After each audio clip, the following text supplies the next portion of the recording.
Welcome back. Pregame.tv. Ken Thomson, Dave Cokin, Bryan, Leonard. Another college game on the docket. This one a little bit bigger as far as the name schools. Dave already given out Army over. What's that?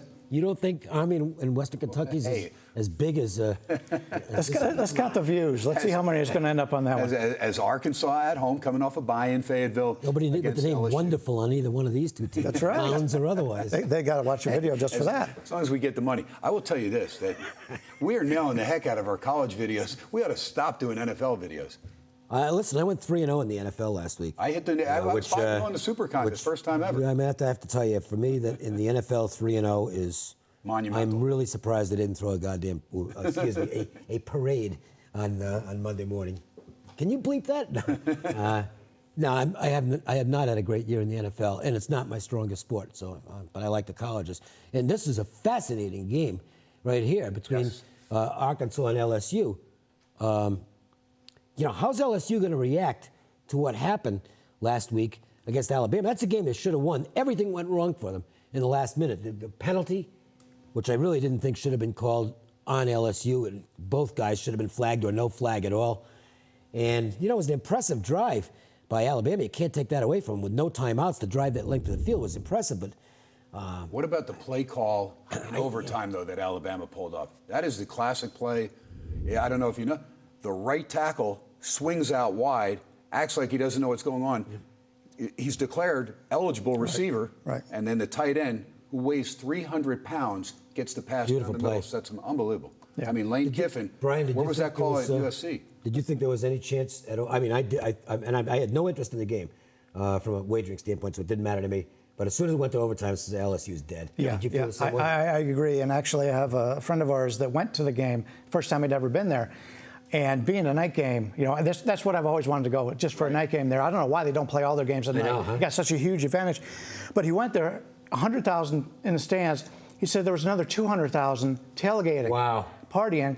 And then we're taping this on Wednesday. Yes. And they got UMass playing at home, playing on their home stadium. Only seats 17,000. I think it's a soccer stadium, isn't it? Well, they're playing at their home stadium. They usually play at Gillette Field. Right. But they're worried about getting 17,000.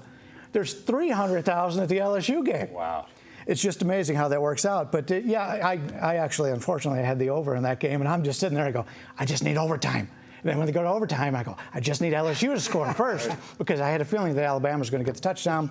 If you had LSU, it's really one of the worst beats of the year, because unless you had a good, if you're talking a 6.5, if you had 7, well, at least you got away with it. But what's the one thing that can't happen? First of all, you blow the lead at the end of regulation, and then to make it worse, LSU wins the coin toss, which you don't want if you've got the underdog. It's the worst thing that can happen, especially with that number. And sure enough, they lose the coin toss. Alabama ends up on offense, and they win the coin toss.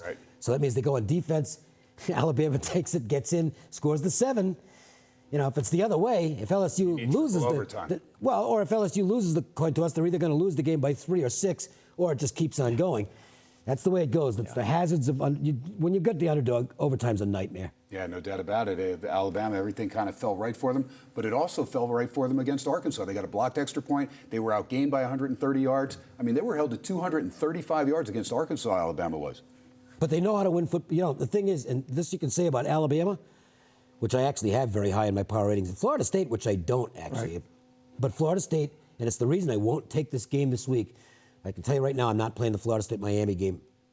I think Miami's got a great chance, but Florida State knows how to win football games. They might not win them pretty this year because they're not nearly as good as they were a year ago. But boy, oh boy, I mean, you look at a line 1.5, and that means you have to beat them to cash the ticket.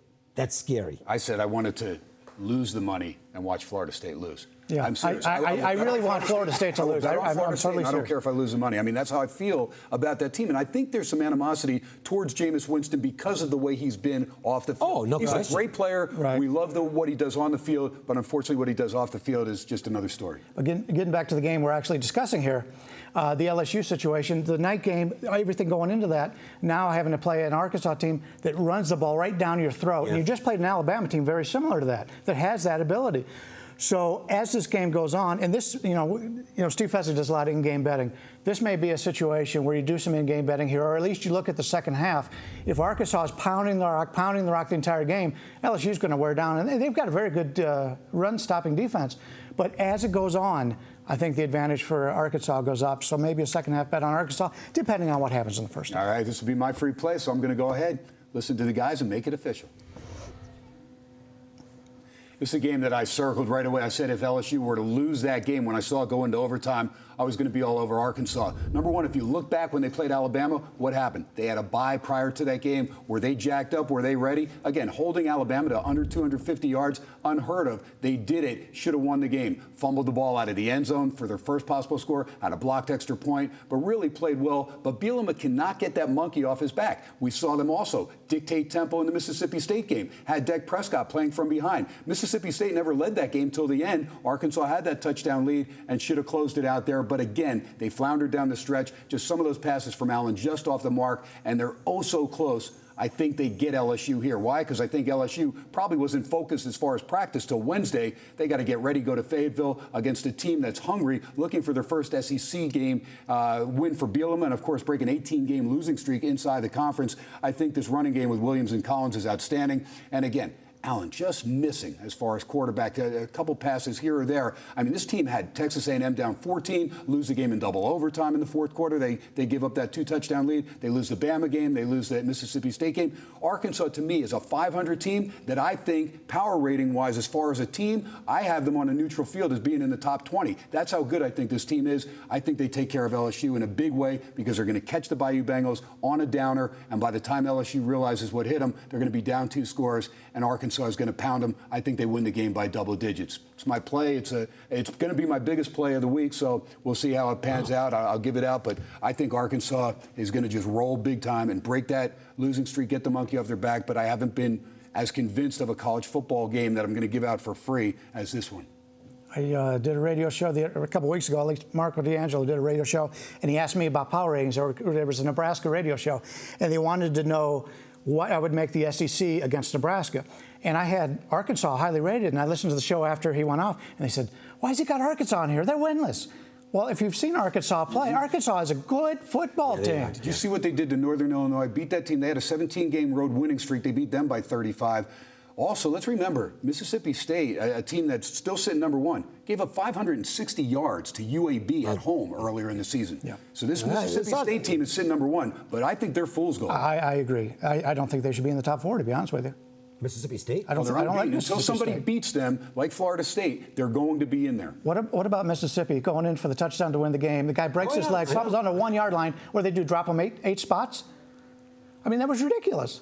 Yeah. Who doesn't have them in the top, 6 or 7 in power ratings? Well, we can do that. We're going to do an evergreen video. We're going to do one and talk about the top 4 with TCU busting and Oregon jumping over Florida State. We're going to do that. But first, we've got an NFL video coming up. Bryan Leonard's got a 2-team NFL teaser. We'll do that. Dave Cokin, Bryan Leonard, Ken Thomson, pregame.tv.